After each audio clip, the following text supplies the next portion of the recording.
why is 2025 quietly becoming the most pivotal year for designer handbags in over 2 decades? What's really happening behind the staged unboxings, price hikes, and endless limited edition drops? And why are some of the world's wealthiest, most fashion-literate clients quietly stepping back from the handbag market altogether? Today, we're unpacking the deep psychology, status signaling, and shifting values that are rewriting the luxury handbag game right under everyone's nose. Let's be clear, luxury handbags were never just accessories. For decades, they were symbols of arrival, trophies of financial achievement, social validation, and exclusivity. From the Hermès Birkin to the Chanel classic flap, designer bags didn't just carry your belongings, they carried your status. But in 2025, something's changing. And fast. The market is oversaturated, the resale economy is out of control, and prices are climbing faster than at any other point in fashion history. A classic Chanel medium flap now costs more than a Rolex Datejust. Hermès Birkins are treated more like private investments than personal accessories. And for the first time, people are asking, who is actually still buying these and why? Psychologically, the luxury handbag once operated as one of fashion's most effective visible status signals. It told the world you belonged without having to say a word. But in an era of growing wealth inequality, performative luxury has become a complicated, sometimes tone-deaf statement. The ultra-wealthy are pivoting. Quiet luxury and old money style have crept back into dominance, and with them, the anti-flex flex. The most powerful clients are moving away from highly recognizable, logo-driven bags and opting for discreet, under-the-radar pieces from brands like the Loro Piana, Valextra, and Delvaux. Bags without loud hardware. No monograms, just flawless leathers, rare craftsmanship, and pieces recognized only by those who matter. And this isn't just about aesthetic trends, it's about signaling belonging to a different system, one where wealth is understood, not performed. Meanwhile, the mass market is still chasing after the same bags that saturated Instagram feeds for the past 5 years. Hermès store appointment videos, viral what's in my bag hauls, and secondhand platforms flooded with never-worn designer purses purchased for social media validation, not personal meaning.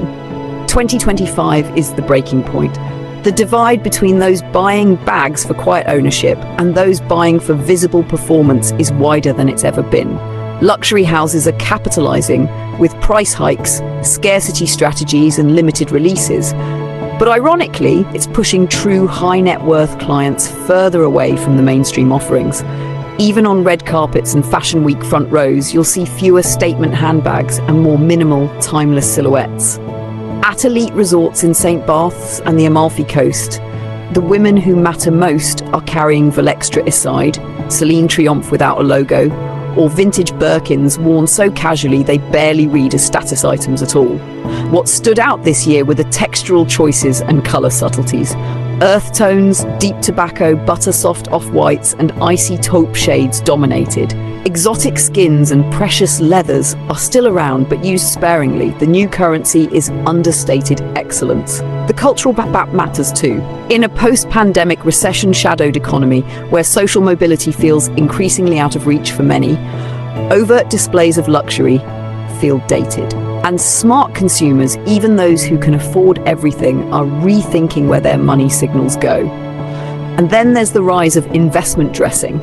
Clients are prioritizing timeless bags they'll wear for years over seasonal novelties.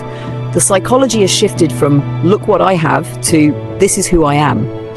2025 is the year designer handbags stopped being just about logos and started being about language. A language of materials, silhouettes, provenance, and discretion.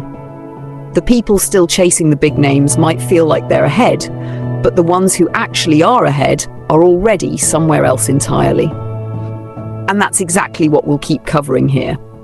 If you're obsessed with decoding the unspoken language of luxury, the psychology of status dressing, and what the truly wealthy are actually carrying in 2025, follow us at GTWJMag on Instagram. Subscribe for more of these deep dives, because while everyone else is unboxing trends, we're unpacking the systems that built them. And here's the irony. As the masses rush to buy the latest collabs and flashiest releases, the real elite have already exited that conversation. They've known for years that the loudest item in the room is rarely the most valuable. It's the understated, impeccably made, whisper-quiet pieces that carry the real currency. We're seeing this shift everywhere. In auction houses, it's the rare, patinated, perfectly aged pieces commanding staggering prices, not the pristine, logo-heavy ones. In private collections, it's vintage Hermès, Bottega under Thomas Meyer, or bespoke pieces from houses like Moynut or Mark Cross. Bags that were never made for mass-market appeal, but for the few who understood. Fashion is cyclical, but what's happening now isn't just a passing phase, it's a cultural recalibration. A silent agreement among those at the top that true wealth no longer needs to perform. It quietly signals itself through touch, texture, lineage, and effortlessness.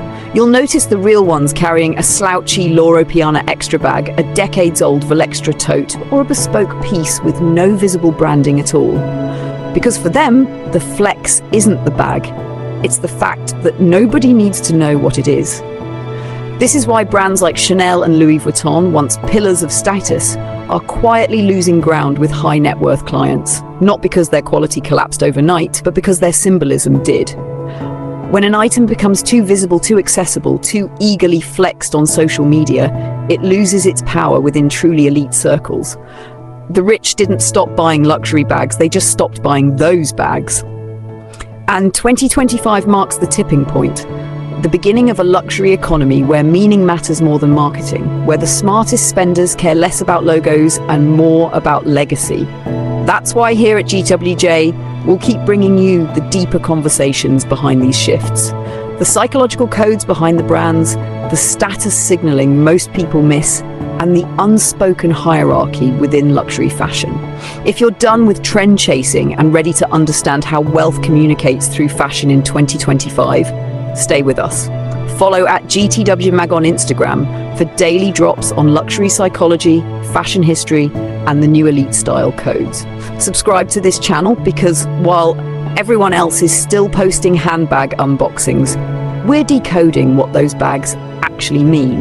And trust me, you'll want to be on the inside of this conversation.